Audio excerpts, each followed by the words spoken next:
سعودی عرب میں غسل کعبہ کی روح پرور تقریب اختتام پذیر ہو گئی۔ اللہ کے گھر کے اندرونی حصے کو غسل دینے کی سالانہ روح پرور تقریب منعقد کی گئی تھی،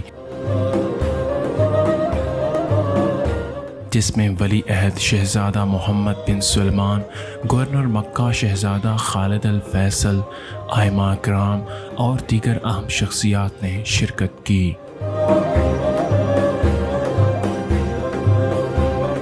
ولی عہد شہزادہ محمد بن سلیمان نے دیگر اہم شخصیات کے ہمراہ آب زمزم اور عرق گلاب کی مدد سے بیت اللہ شریف کے اندرونی حصے کو غسل دیا اور خالص عود اور دیگر خوشبوؤں سے بیت اللہ کی دیواروں کو معطر کیا۔